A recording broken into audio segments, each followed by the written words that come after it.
प्रतीक प्रयोग कि मूर्छा में उस समय एक काल में योगिनी की तरह से सबके पास में पहुंच करके सबको चिकित्सा प्रदान की और सबको धैर्य प्रदान किया है।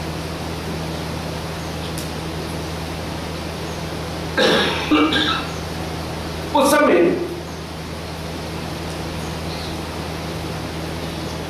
ऐसा मालूम पड़ रहा है, कवि एक उत्प्रेक्षा कर रही है कि श्लिष्यति प्रिय सखी अमंगले किम। मनुष्य ललिता जी ने पहले कभी उस मूर्छा को कृष्ण दर्शन करते समय, श्री प्रिया जिस समय श्याम सुंदर का दर्शन कर रही है और उस समय यदि प्रेम की मूर्छा आने लगे तो ललिता जी ने उस मूर्छा को आंख दिखाते हुए कहा, तो ए मूर्छा, इस समय मेरी सखी श्री श्याम सुंदर के माधुर्य का आस्वादन प्राप्त कर रही है, तुम इसमें क्यों आ रही है? हट, दूर हट, इस समय मूर्छा आने की जरूरत नहीं है, क्योंकि कहीं मूर्छा आ गई तो मेरी सखी श्याम सुंदर के माधुर्य का आस्वादन नहीं कर सकेगी। इस समय प्रेमानंद की आवश्यकता नहीं है, इस समय सेवानंद की ही आवश्यकता है। प्रेमानंद बौशे कभू सेवानंद बाधे, से ही प्रेमानंदे प्रति भक्ते महाक्रोध। ये रस की रीति है कि कभी प्रेमानंद सेवानंद में बाधा डालने के लिए आता है तो भक्त सेवानंद को बढ़ा करके मानता है, प्रेम की मूर्छा को बढ़ा करके नहीं मानता है। सखी नंदी प्रयत्न ये करती हैं कि जब श्री किशोरी जी श्याम सुंदर की रूप माधुरी का दर्शन करती हैं उस समय कहीं प्रिया को मूर्छा नहीं आ जाए। हर मूर्छा आ गई तो कहीं आस्वादन में श्याम सुंदर की सेवा में बाधा पड़ जाएगी। श्याम सुंदर जो माधुर्य आस्वादन कर रहे हैं प्रिया का, प्रिया जो श्याम सुंदर का आस्वादन कर रही है, परस्पर जो आस्वादन हो रहा है वो कहीं मूर्छा आने पर बाधित नहीं हो जाए। इसलिए कभी भी सखीगण प्रेमानंद को बढ़ा करके नहीं मानती हैं, सेवानंद को ही बढ़ा करके मानती है। और इसी भाव को धारण करके कभी श्याम सुंदर जैसे पास सामने खड़े हैं और श्री प्रिया उनको निहोर रही है और निहोरते निहोरते श्री प्रिया मूर्छित होने लग जाए तो सखी उस समय प्रिया को झिझोड़ती है, बोले अरे सखी ये मूर्छित होने का समय नहीं है, इस समय प्यारे की रूप माधुरी का दर्शन कर। एरी सखी, एरी माई, एरी हो, ऐसे संबोधन दे करके ये सर्वदा श्री किशोरी जी को प्रेरित करती हुई, संबोधित करती हुई, जगाती हुई विराजमान होती है। तो श्री ललिता जी ने मूर्छा को डांट दिया कि ए मूर्छा, मेरी सखी को व्याकुल मत कर, इस समय तू सखी को घेरे मत। मूर्छा ललिता जी की आंख देख करके इतनी डर गई कि मूर्छा नहीं आ रही है, पर यहां उल्टी बात हो रही है। अब सारी सखी ये कह रही है कि अरे मूर्छा जरा से आजा आजा, अरे इतनी क्यों डर रही है, तू इतनी झिझक क्यों रही है, एक बार तुझे डांटा इसका मतलब ये थोड़ी है कि तू पास में नहीं आएगी, इस समय तू आ जाएगी तो मेरी सखी श्री राधिका को बड़ा सुख मिलेगा। तो यहाँ मूर्छा की प्रार्थना की जा रही है। कभी मूर्छा को मिलन के समय डांटा जाता था, आज विरह के समय उसी मूर्छा की अभ्यर्थना की जा रही है, प्रार्थना की जा रही है और उसको मनाती हुई कह रही है कि शिष्यसी प्रिय सखीम अमंगले। अरे अमंगले मूर्छा, क्या मेरी प्रिय सखी राधिका को तू छू करके उनको क्या कृष्ण दर्शन के सुख से वंचित करेगी? दूर हट, दूर हट। ऐसा कहकर के ललिता जी ने जो डांटा था, मानो ललिता जी की आंख देख करके कि भीव परित्यज्य से तया, उस मूर्छा ने श्री राधिका को भयभीत होकर के कि ललिता दोबारा नहीं डांटे, श्री राधिका का त्याग कर दिया, विश्वानंदिनी का, नुकुंजेश्वरी का, प्रियाजू का त्याग कर दिया है। परंतु अब यहां पर बुला रही है कि मूर्छे आस विश्वानंदिनी, कि अरे मूर्छा तू दूर मत जा, तू जल्दी से विश्वानंदिनी को दोबारा मूर्छित कर दे। तो अकृत आले तर्जना, असकृत आले तर्जना। असकृत माने अनेक बार, सकृत माने एक बार, असकृत माने अनेक बार। आले तर्जना माने ललिता जी के तर्जन के कारण वो मूर्छा रूपी सखी इतनी भयभीत हो गई थी कि वो दूर सरक गई। अब उसी मूर्छा को वे ही ललिता हा करके बुला रही हैं और कह रही हैं कि विश्वानंदिनी को मूर्छित कर दे। इसी भाव को प्रस्तुत कर रहे हैं कि पहले मूर्छा को डांटती हुई श्री ललिता जी कह रही थी कि किम सुष्यसी प्रिय सखी अमंगले। अरे मूर्छा तू बड़ी अमंगलमयी है, मेरी सखी का क्यों छू रही है, मेरी सखी को मत छू, मेरी सखी से दूर हो जा। किम त्वं सुष्यसी, इनका क्यों स्पर्श कर रही है। इति माने यह कहकर के आंख दिखाते हुए श्री ललिता ने असकृत आले तर्जना, एक बार नहीं कई बार उस मूर्छा को तर्जन किया। इस प्रकार आली माने ललिता के द्वारा तर्जन करने से वो मूर्छा किम भीम परित्यज्य से भयभीत हो गई और भयभीत होकर के उसने श्री राधिका का पूरी तरह से त्याग ही कर दिया। परंतु अब श्री ललिता चाह रही है कि किसी तरह से मूर्छा आ जाए तो अच्छा हो। श्री राधिका को जो अपूर्व पीड़ा हो रही है उस पीड़ा से इनको कहीं थोड़ी सी राहत मिल जाएगी, पीड़ा से थोड़ी सी इनको शांति मिल जाएगी। तो किम भी परित्यज्य से तया, उस मूर्छा ने आज भयभीत होकर के श्री राधिका का त्याग कर दिया। अभी मूर्छा तया मूर्छे आश विश्वानंदिनी, तू विश्वानंदिनी का क्यों त्याग कर रही है, क्या तूने इनका भय से एकदम ही त्याग कर दिया। आजा आजा, ऐसा मानो इससे वेदना निकल रही है कि आजा आजा तू जल्दी से राधिका को मूर्छित कर दे। हम अब ये चाहती हैं चेतना ही गुण कष्ट केतना भ्यंतरम यद्यताम अभिविशत। देख मूर्छा अभी तू आ जाएगी तो राधिका को बड़ा संतोष मिलेगा, बड़ा चैन मिलेगा, परंतु यदि तू नहीं आई तो चेतना ही गुण कष्ट केतना, यदि वे चेतन अवस्था में बनी रही मूर्छित नहीं हुई तो ये चेतना ही गुरु कष्ट केतना, गुरु कष्ट की भारी कष्ट की कारण रूप होकर के विराजमान हो जाएगी। गुरु कष्ट केतना, उस गुरु कष्ट को ही चेतना माने प्रदान करने वाली होकर के ये चेतना विराजमानी। इस समय चेतना की जरूरत नहीं है, इस समय राधिका को के इस समय मूर्छा की जरूरत है, चेतना की जरूरत नहीं। तो चेतना ही गुरु कष्ट केतना, चेतना को गुरु कष्ट को प्रदान करने वाली होगी।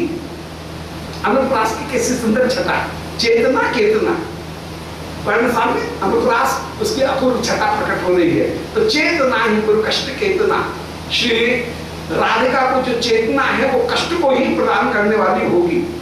अभ्यंतरम यद्यताम अभिविशत, यद्यपि चेतना ने राधिका के अभ्यंतरम माने हृदय रूपी घर में प्रवेश कर लिया है, राधिका के हृदय में चेतना बनी हुई है, परंतु आलेह तदपिताम द्विषंतनः, जितनी भी सखीगण है वे सखीगण उस समय उस चेतना के साथ में द्वेष करती हुई विराजमान है। मन चेतना को अच्छा नहीं मान रही है, चेतना के साथ में द्वेष कर रही है और चाह रही है क्या कि इनको मूर्छा आ जाए।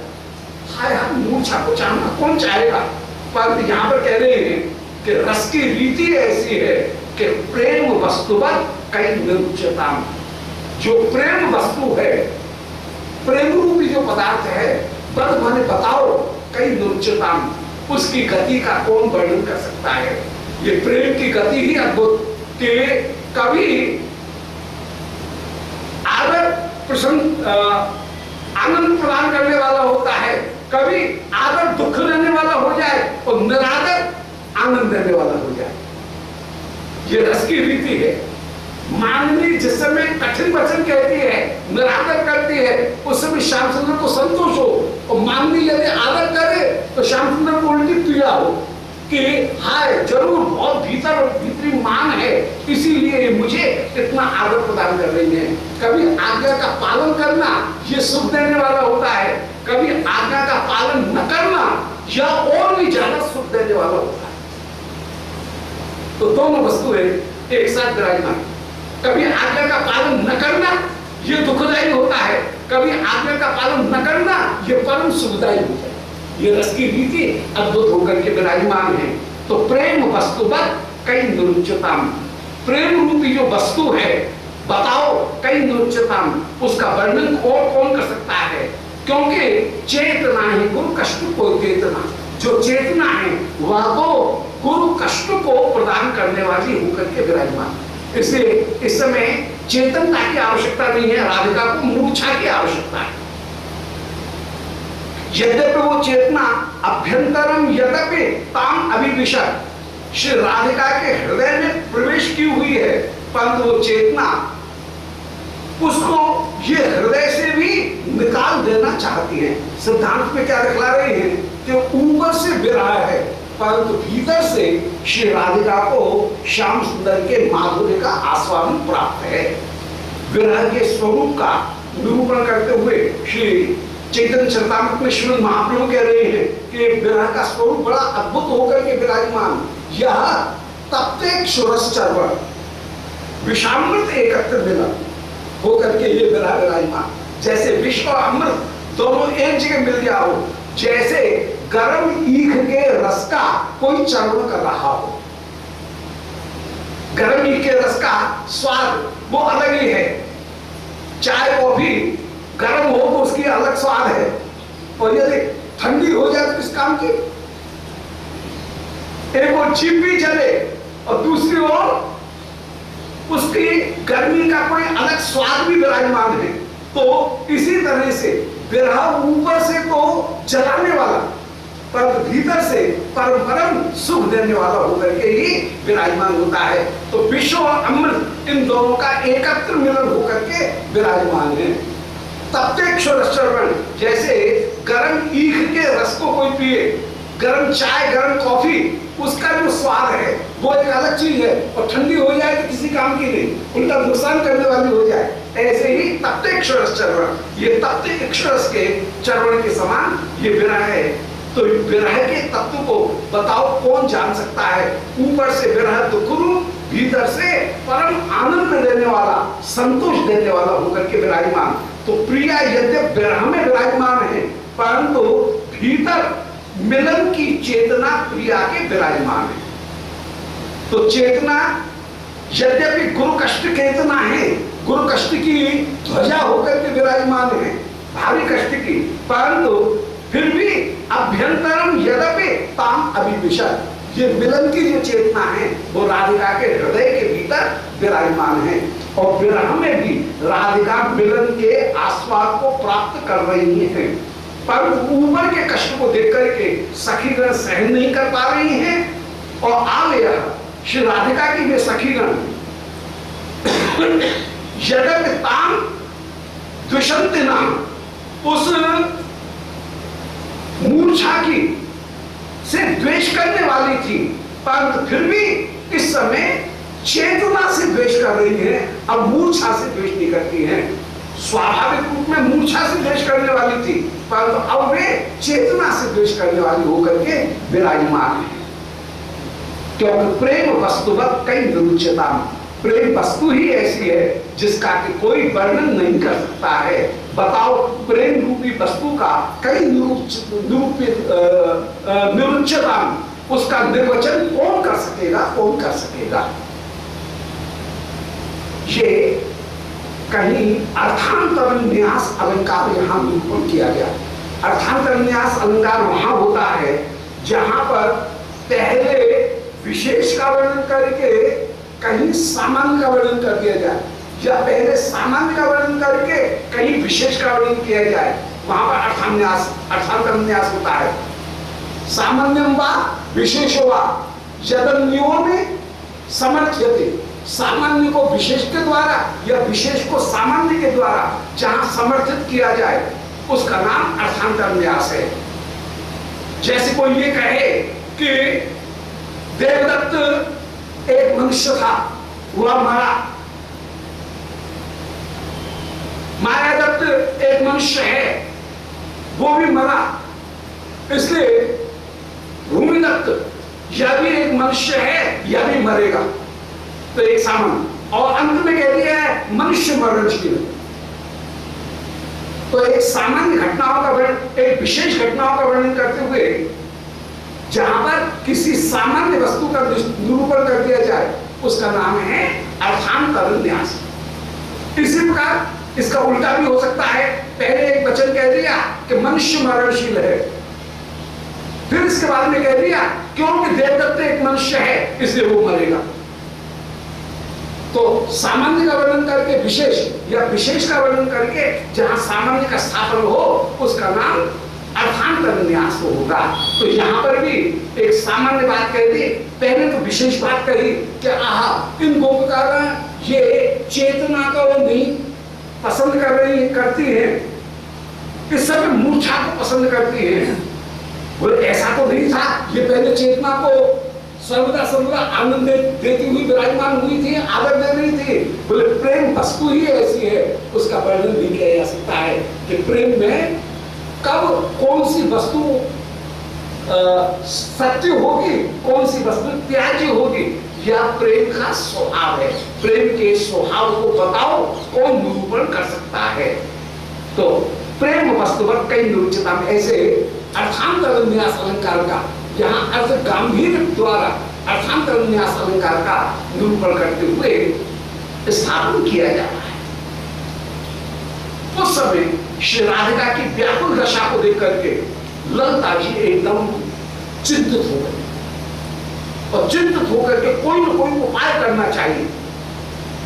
उस समय श्री ललिता जी ने कोई चतुर सखीगण, विशेष रूप से श्री रूप मंजरी जी, आगे उनका नाम आएगा, तो रूप मंजरी जी को श्याम सुंदर के पास में भेजा।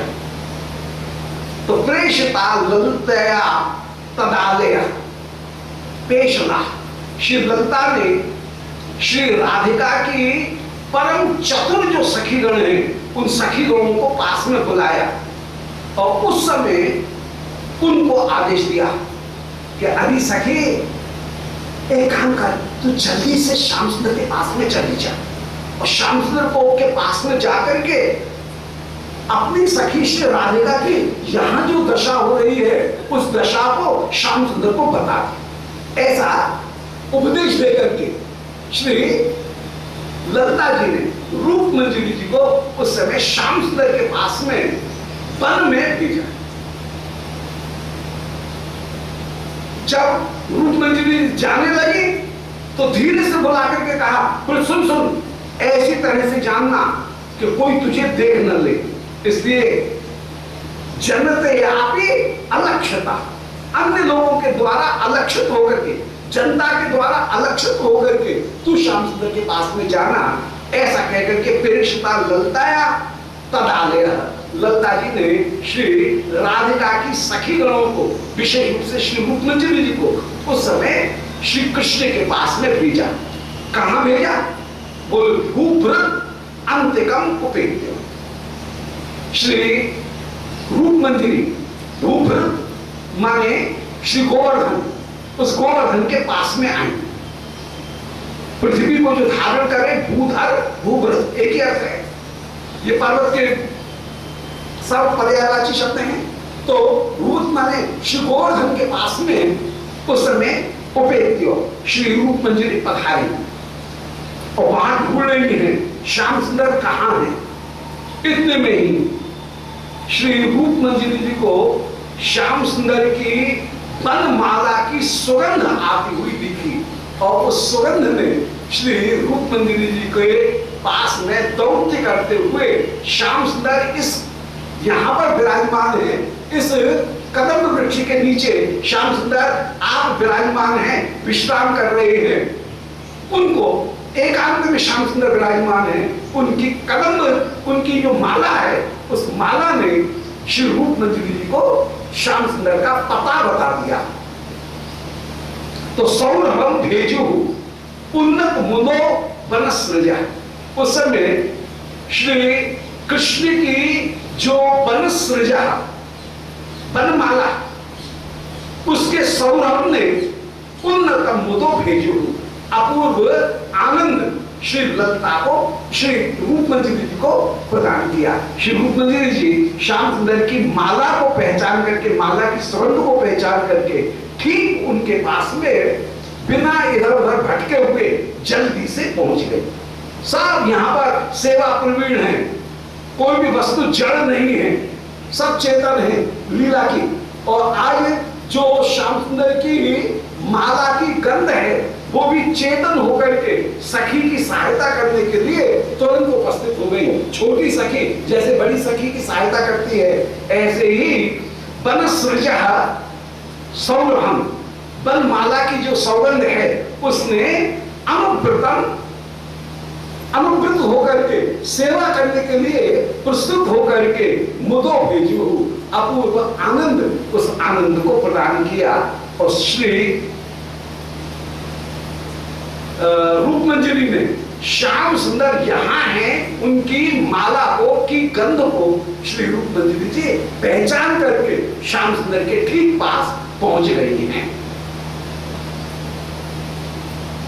श्री श्याम सुंदर उस समय क्या कर रहे थे, यहाँ पर बहुत सारी लीला जिसका श्री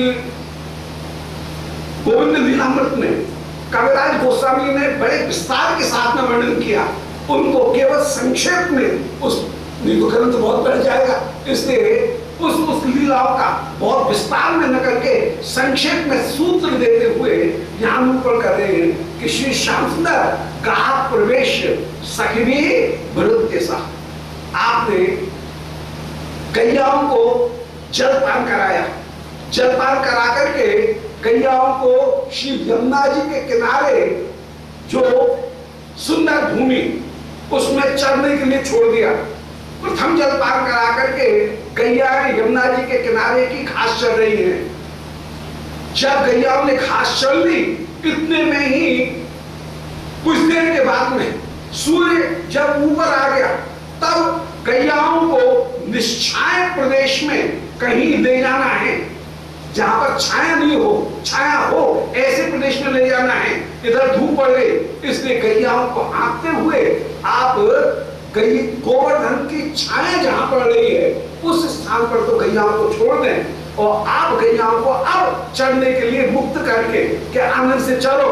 सब सखाओं को संग में लेकर के श्री श्याम सुंदर गोविंद कुंड पर पधारे हैं और गोविंद कुंड पर श्री गोवर्धन के निकट आप सखाओं के साथ में विभिन्न खेल खेल रहे हैं। खेल खेलते हुए, कुश्ती लड़ते हुए विराजमान हुए, फिर कुश्ती लड़ करके आपने गोविंद कुंड में स्नान किया कूद करके। और है तो लक्ष्मीपति जगन्नाथ, परंतु दरिद्रता ऐसी कि दर्पण नहीं है। उस समय गोवर्धन की किसी स्फटिक शिला उसमें ही देख करके आपने तिलक धारण किया। स्नान करके आए हैं तो अब तिलक की जरूरत पड़ी, तो उस समय तिलक धारण किया। और श्री श्रीमद् भागवत में युगल गीत में वर्णन कर रहे हैं कि दर्शनीय तिलको वनमाला। और उस समय गोवर्धन की उपेटी जो शिला है उसमें देखकर के जो तिलक अभ्यास के कारण किया, दर्पण है नहीं, गोवर्धन की शिला में देख करके ही तिलक धारण किया है, तो तिलक कुछ टेढ़ा लगा है। परंतु गोपिका कह रही है, बोले अरे सखी, प्यारे का जो टेढ़ा तिलक है वो भी दर्शनीय होकर के विराजमान। ये रूप ही ऐसा कि जहां कैसा भी श्रृंगार हो वो इस रूप पर आकर के अत्यंत अत्यंत फब जाता है। तो दर्शनीय तिलक, वो तिलक जो है वो भी दर्शनीय है। थोड़ा टेढ़ा हो गया है तो टेढ़ा होने पर भी दर्शनीय है। उस समय किसी सखा ने वनमाला धारण कराई, आप वनमाला धारण करते हुए विराजमान हैं। सब सखाओं से बोले भैया चलो भोजन करने के लिए चले। आप आगे बढ़ते हुए गैयाओं को थोड़ा आगे सरका करके जो आए श्री भोजन थाली कामन वहां पर पहुंचे हैं, जहां पर सुंदर थाली पर्वत की विराजमान है, सारे पात्र विराजमान हैं। सबने सखा कह रहे हैं भैया मोह तो बड़ी जोर की भूख लग रही है, आज तो बड़ी देर रह गई, इतने भी दूर से कांवरों को आते हुए देख ले। श्री धनिष्ठा जी आगे आगे आ रही हैं, नाक बताती हुई। श्री ब्रजराज नंद के जितने भी सेवक वो कंधे के ऊपर बड़े बड़े गंगा और बड़े बड़े डला उनको कावड़ों में रख करके सेवक आ रहे हैं। सबने सखा कह रहे भैया आगे आगे देख वो आ रही है दूर से, कांवर आ गई है, छाक आ गई, छाक आ गई। ऐसे छाक का दर्शन करके सखा आनंदित हो रहे हैं, मधुमंगल पे एकदम रोमांचित हो रहे हैं। उस समय श्री धनिष्ठा जी उन्होंने वो कावड़ों को उतरवाया और उतरवा करके रखा श्याम सुंदर के सामने। उस समय प्रस्तुत करें, उस समय सारे सेवक श्री धनिष्ठा वे अपने हाथ से श्याम सुंदर को परिवेषण करती हुई विराजमान, छिप करके शिवप्रिया जी के संदेश को भी कुछ कहती हुई विराजमान हो रही है। श्याम सुंदर भी धनिष्ठा के माध्यम से अपने संदेश को शिवप्रिया जी के पास में भिजवाएंगे और वहां आनंद पूर्वक भोजन करके सब सखाओं के साथ में वन भोजन करके आप सुखपूर्वक विराजमान भोजन करके सखाओं से कह रहे हैं बोले भैया कोई मोकू अब जगह मत, भोजन करके मैं आराम करूंगा। और ऐसा कहकर के श्री गोवर्धन कंदरा में आकर के आप आनंद पूर्वक शयन कर रहे हैं। उन्हीं लीलाओं का यहाँ सूत्र को जो विस्तृत लीला है जो श्रीमद् भागवत में युगल गीत में जिनका वर्णन किया गया, उन्हीं लीलाओं का संकेत यहाँ सूत्र रूप में कह रहे हैं कि शाद बले अति शिशिर शरस्ता पे का प्रवेश, अति शिशिर घास से युक्त श्री गोवर्धन के या श्री गोविंद कुंड, उन गोविंद कुंड के सरस तटे किनारे की जो घास का जो स्थान है जहां सुंदर घास है, वहां गैयाओं को श्री गोवर्धन की तलहटी में श्याम सुंदर ने चढ़ने के लिए छोड़ा। कहा प्रवेश और सख में बृहत्य सा, सखाओं के साथ में कुश्ती, आंख में चौनी, कंधे पे चढ़ना चढ़ाना, ऐसे जो खेल हैं उन विभिन्न खेलों को आप खेलते हुए, आरोह वृत्ति जो खेल हैं उन सबों को खेलते हुए, तो सख में वृत्ति साहब सखाओं के साथ में वृत्ति माने क्रीड़ा करके प्राश्य चांदन, फिर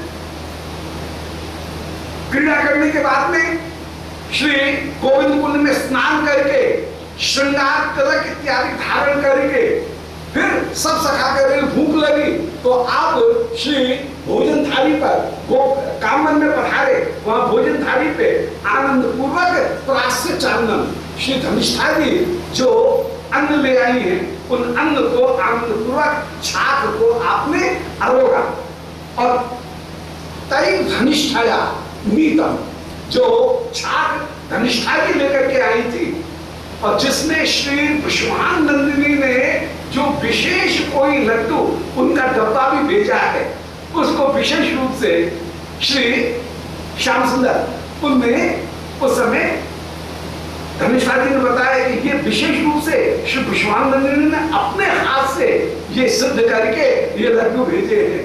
उन सुंदर लड्डुओं को लेकर के विराजमान श्री मधुमंगल कह रहे हैं बोले भैया बड़े आनंद आए, परंतु या समय में कहूं थे खान के बढ़िया लड्डू मिल जाते तो आनंद आता।